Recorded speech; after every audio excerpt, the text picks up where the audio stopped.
واتقوا يوما لا تجزي نفس عن نفس شيئا ولا يقبل منها شفاعة ولا يؤخذ منها عدل ولا هم ينصرون.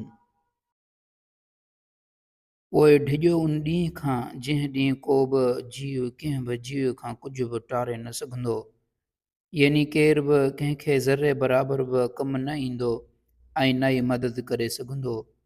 ऐं उन ॾींहुं न कंहिंजी सिफ़ारिश क़बूल कई वेंदी ऐं न कंहिंखां फिदियो एवज़ वरितो वेंदो या बदिलो वठी छॾियो वेंदो ऐं न वरी खेनि किथां का मदद मिली सघंदी।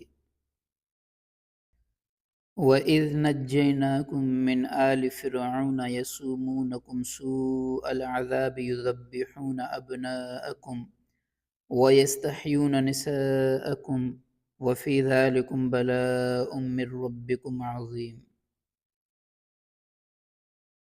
ऐं ए यहूदियो, मुंहिंजो उहो गुण पिणु यादि करियो जॾहिं असां तव्हांखे फिरआउन जे टोले खां निजात ॾियारी, जिन तव्हांखे सख़्तु अज़ाब में मुब्तला करे रखियो हो। हू अव्हांजा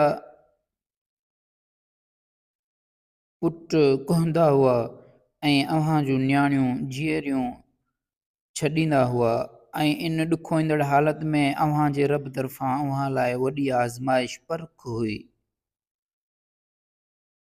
وَإِذْ فَرَقْنَا بِكُمُ الْبَحْرَ فَأَنْجَيْنَاكُمْ وَأَغْرَقْنَا آلَ فِرْعَوْنَ وَأَنْتُمْ تَنْظُرُونَ।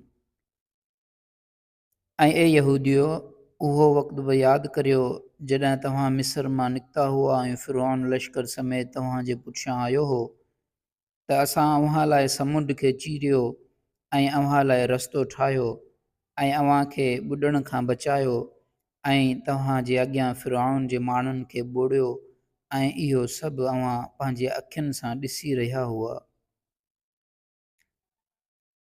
وَإِذْ وَعَدْنَا مُوسَىٰ 40 لَيْلَةً ثُمَّ اتَّخَذْتُمُ الْعِجْلَ مِن بَعْدِهِ وَأَنْتُمْ ظَالِمُونَ।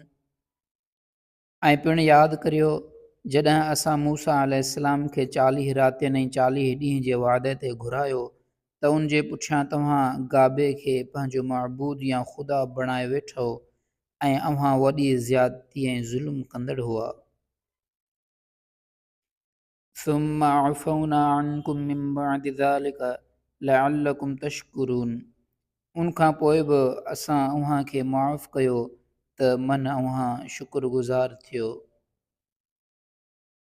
وَإِذْ آتَيْنَا مُوسَى الْكِتَابَ وَالْفُرْقَانَ لَعَلَّكُمْ تَهْتَدُونَ। ऐं जॾहिं अव्हां गाबे खे पूॼण जो ज़ुल्म करे रहिया हुआ त असां मूसा खे किताब ऐं फुरक़ान जेको सच ऐं कूड़ खे न खेड़ींदड़ हो ॾिनो त मन अव्हीं हिदायत पारायो।